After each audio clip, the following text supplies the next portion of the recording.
Mga political aspirants ubos sa Barug Party sa dakbayan sa Cebu, Niduso na usab sa ilang Certificate of Candidacy kaganiha. Aniya ang report. Buntag pa lang nagatang na ang mga supporter sa gawa sa Comelec Office nga malimot na usahay sa protocol kung maabot na ang gisuportahan nga mga kandidato. Hinuon na ay mga otoridad nga mopadlong dayon kanila. Samtang human sa misa, nag-ulhos-ulhos pagduso silang COC ang mga aspirants sa partidong Barug aron mamintinar ang minimum health protocols. Udto na dihang nakafile sa iyang COC. Pagka-mayor ang Barug standard bearer nga si Mike Rama, kauban siyang running mate nga si Konsehal Raymond Garcia, pagka-vice mayor. Balance, adequate, responsive, and equitable. And we have to sit down because together we can make things happen. Kanang mga priority nato nga pagpanday og mga balaod nga mosuporta sa executive department ato ginang buhaton.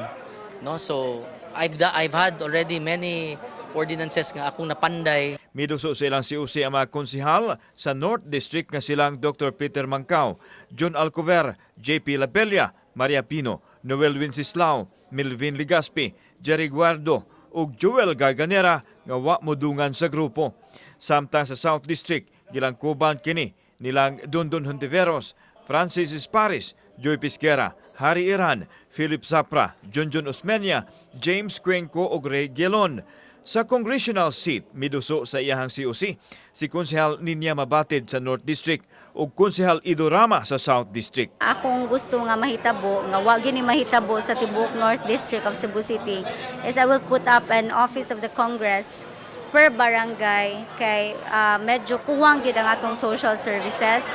So ganahan ko nga at their doorsteps mahatag ang ilahang mga panginahanglanon. Ekonomiya. Kay tungod daghan kay nga sirado nga mga negosyo. Small and medium enterprise, barangay microbusiness enterprise, daghan kay nagantos karon. Samtang gipalayag sa kapulisan nga nagmalinaon ra ang 8 ka adlaw nga filing sa COC. Ato ang gihimong preparation sa pag-file sa COC, nindot ra ang dagan. Ang mga tao, naatay mga marshals sa silang kaugalingong mga partido, mga supporters, naman po sila kaugalingong marshals. Sa pikas bahin, wa udayon sa pagduso kagahapon sa COC. Si Chris Sabidra nga unang ipadayag sa iyang tinguha nga magmayor. Kauban si Cleofer Lumayag, ako si Alan Domingo. Balitang Bisdak.